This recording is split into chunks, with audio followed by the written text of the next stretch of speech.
fine weather we're having. Really? Well, it's fine now. That I will acquiesce. Gabrielle, I know you didn't invite me here just so I could have the honor of watching you feed the ducks. Did you clue me into what's so urgent? I wanted to speak in person because, strictly speaking, some of this information isn't legal for me to share. Something strange is happening to Harley. I know. You said you wanted nothing to do with her, but I'm worried Hyde is going to kill her. You are the only person I can talk to about this. Hyde is many things, but I doubt he would hurt Harley. I'm serious. Look at this will that Harley emailed me.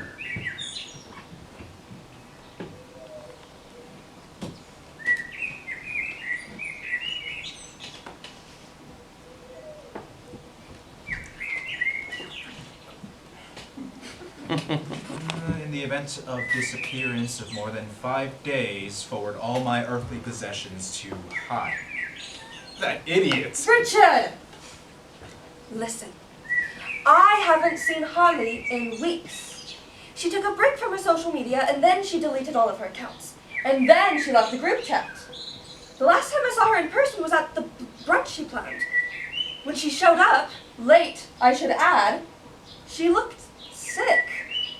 When we all asked if she was seeing a doctor about her illness, she kept on joking, "I see myself all the time," and refused to answer me when I was asking if she saw a real doctor. Then, because of her mysterious illness, she had to leave the brunch early. I keep on calling and texting, just trying to say if she's okay. And she's leaving my messages on read. I'm even more worried now because why would Harley write this? Hyde has to be making her, but what sort of blackmail does Hyde have that would make her do something like this? Gabrielle, whatever is happening between Harley and this killer, it is their business and the cops. Your job as her lawyer is to file whatever paperwork she sends you. This is your only problem to file. Despite how you feel, Harley chose Hyde. Despite your curiosity, you have to let this go. I can't talk about this anymore, but I will say, Harley told me what her relationship with Hyde is, and this will to me is the final nail in the coffin that she would choose Hyde over us, even over being a good friend. Richard, please be honest with me. Are they dating? That would be something, wouldn't it? Forgive me. It's just, with the amount of times that Hyde has spent over at Harley's home, and the way Harley was trying to hide Hyde from us, I was certain that they were dating, and she was just trying to keep it quiet. Would explain the loyalty too. So you agree? No, but I see why you would come to that conclusion. Gab, for your own mental health, you should focus on your job and just let things go. But what? Just please listen to me. Okay. Good. Now, I hope I don't have to say legally that we only talked about our old friend and I saw or heard nothing else.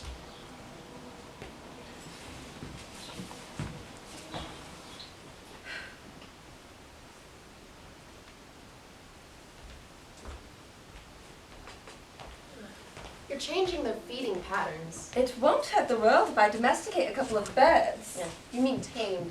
You would only be domesticating the birds if you were controlling their genetics. A couple tamed birds won't hurt the park's ecosystem. Fair enough. Any interesting science recently? Yes, actually, there have been some marvelous innovations in GMOs. I really am fascinated by some cutting edge work that's been coming out. If you're so interested, have you considered joining a study? I wish I could. This isn't exactly my field, so if I was brought into a study, I would likely be doing lab assistant work. And you wouldn't be enamored by the endless samples to label? Even I have my limits, Gav. Well, what if you conducted a study yourself? A study myself, you say? Yeah, and then you would have full control of it. That's a good idea, Gav. Yes, there would be so many possibilities if I was the one in control.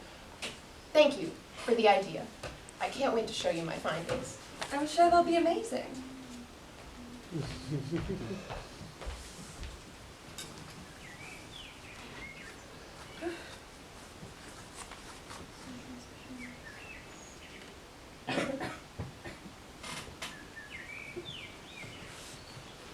An email from Harley. The final will and testament of Dr. Harley Jekyll.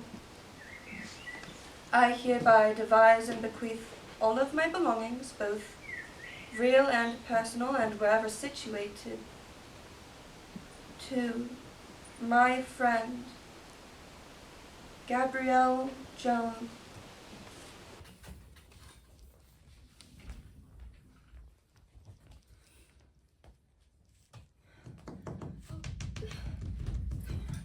Cool, is she in there? Yes, I heard the doctor's voice an hour ago. After that, I heard a lot of clatter. I came running to see if she was okay, and well, the voice I heard was Hyde's. Did you know Hyde was here before then? Not at all. I don't know how he could have entered the house without me noticing. Has anyone called the cops? I did when I heard Hyde's voice. If you ask me, I think he's been blackmailing the doctor for months. Why else would she give Hyde all that money? I tried to ask what was happening between her and the man, but the doctor constantly dodged the topic. That's not a bad theory. It's certainly better than the one I came up with. Richard said he knows, but refuses to tell me. Well, Richard, is it blackmail? On your way? I don't care that it's rush hour. Excuse me, it seems the police they sent got lost in the apartment complex. I'll be right back with some reinforcements. What are we going to do now? Even when the police get here, he's barricaded himself in. Oh, come on. Cool. Yes, ma'am. Would you give me a moment alone to talk with her?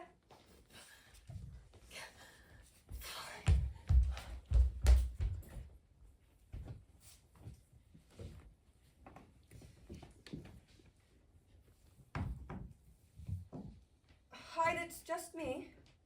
I sent Poole away and my cousin is gone. Can you just tell me if Harley's all right in there?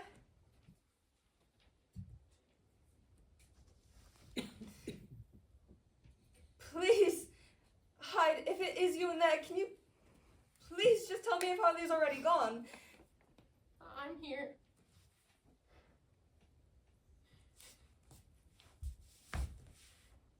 Oh my god! I thought you were gone! I'm so sorry. I've been so stupid and I lied to everyone, and worst of all, I dragged you into this. No, whatever it is, just let me in and we can fix this! Do you remember that study you suggested I conduct on my own? I suggested you lead one, but why? Harley, what did you discover? Oh, I beg you not to blame yourself. All of my actions were my fault, and there was nothing you could have done. You say that, but I left you to carry this burden alone. Something I inadvertently led you to. I couldn't do that. Harley, I don't know the full situation, but if you could please let me in and we can try and figure you not to die alone. I would be eternally grateful if you would let me give a proper goodbye. I'm scared. I know if I let you in, then I won't have the strength to do what needs to be done. And I don't want you to see it. That's not the last image I want you to have of me. So you prefer my last image of you as a door? I'm so sorry. No! Harley, no! Here, we can take it off the hinges.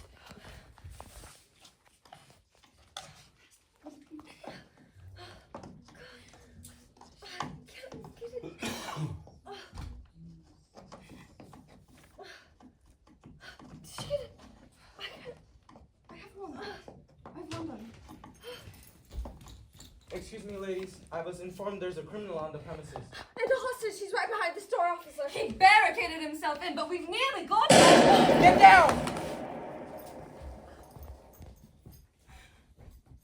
Oh my god! Harley?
she notarized the will.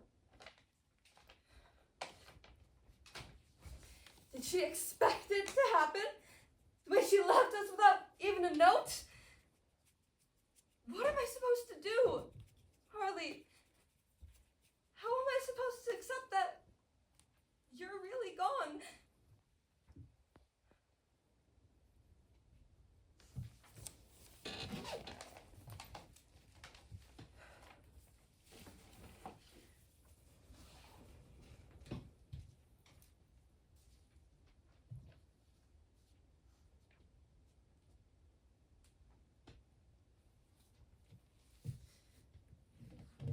The strange case of Dr. Jekyll and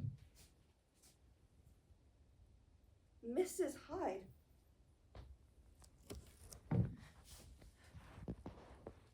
I know this is a strange title for what is acting as my suicide note, But please allow me some humor at the end, Gab. I'm calling this a strange case because I know the past few months have been a mystery to everyone in my life. I suspected on numerous occasions that you would put it together yourself. I rather wish you had. That way I could at least save the paper. Well, I feel it's best to start at the beginning. For as long as I can remember, I have had... Isn't it sad? Even at the end, I'm too scared to admit it. Well, let's call it urges that I couldn't... I couldn't keep down. I tried. The Lord knows I tried. Do you ever miss being a kid? When I was a child, I didn't know what was right or wrong. I feel most people learn over time from their parents or stories.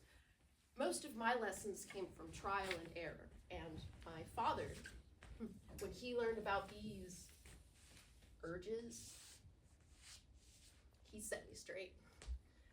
Well, going back to the point, I started forming this theory that we segment our morality into two sides, the good and the bad, whatever we culturally decide those are. We live as one of those sides, or go between them. Gab, you're aware of the good I did. I worked long hours helping my patients and aiding my friends. I worked hard to live a virtuous life. I wanted to be a good person that my friends and community could count on. But I will admit there was a selfish motivation that kept me going for a long time. I hoped if I lived an only moral, virtuous life that I could kill these urges and destroy these thoughts that lingered in the shadows of my subconscious. I hoped, and yet they never went away. Oh yes, they would fade, but they always returned again. It was awful. I couldn't speak to anyone. I was so scared they would despise me for having these thoughts, that the people I loved would turn their back on me, or worse, look at me with disgust like my father did. So I made a solution. Yes, Gab, that was an intentional pun. I made an assumption that this was a literal segmentation of the brain. Using this assumption, I used the bits of neuroscience I picked up in college and gathered some useful resources. It took years, but I finally found a way to access these other sides of us. I will admit, even now, I'm curious how an immoral person would react to my solution. But alas. Now, before you worry, I promise, I did not test this on anyone else. I took rigorous notes in my experiments, and I may have damaged my liver, but I got the results I needed. And when I drank it, I felt like I was someone else. I didn't feel the weight of the world on my shoulders anymore. I was so free. I ran out of the house for the first time, being able to indulge without regret. Gab, I couldn't stop. Even through the euphoria, I was aware of the sacrifices I was starting to make. I stopped seeing friends and started missing shifts at work. With the goodwill I had built, people believed my excuses of being sick, but it was only a matter of time before people caught on to my mysterious illness. I started to despise the drug that had freed me from my societal chain. 2 weeks ago was when everything went from concerning to catastrophic. You would remember that 2 weeks ago, Hyde killed a man.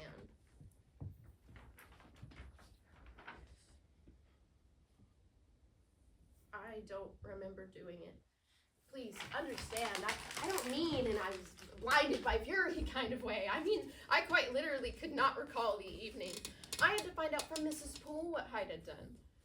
After that, I vowed to never touch the chemical I made ever again. That was when another twist in my personal tragedy occurred. I woke up and a couple of days had passed. I don't know if it was a side effect of the drug, but I guess I fed my other side so much that she was becoming her own person. After that, we started switching between each other even without the aid of the drug. Even worse, the gaps in time for me were becoming longer and longer. Hyde was taking over. At some point, Mrs. Poole came into the lab. I believe she was getting me dinner after I had missed it. In that moment, Hyde panicked and took the drug. Then I was the one who took control. I was the other side now, Gab. I felt as though I had traded my societal chain for a cage of my own making. The drug was supposed to be my solution, but was now the source of all my problems. The final nail in the coffin for our fate was when I ran out of the original solute I had been using to create the drug. I made more, but it was reacting differently. I made batches and changed different variables, but it was to no avail. I finally concluded that there was an unknown contaminant in the original salts I had been using. This is the last of my solution. I'm using it so I can sort out my estate. I am aware that after this, Hyde will be arrested since she won't have me as a mask to hide behind anymore. When the police eventually take her in, I'm scared who she will hurt to escape. She's not inherently strong, but where others hesitate, she wouldn't. And for those people, I know it must end here. I promise it was not an impulse to give you my estate, Gab. Please tell your cousin I'm sorry. He was the only reason why I was able to get away from the police when Hyde killed that man. I'm sorry to our friends. I should have given them a proper goodbye. Truly, I'm so sorry to everyone. Please donate some of my money to the family of the man that Hyde killed. I know I can never do enough to undo her damage, but I can at least help pay for the funeral.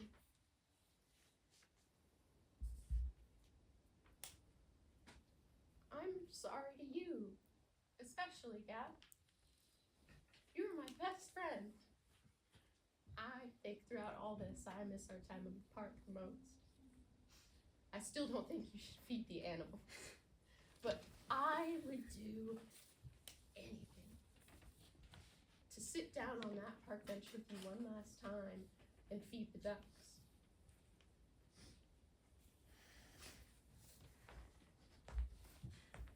And Gab, I love you.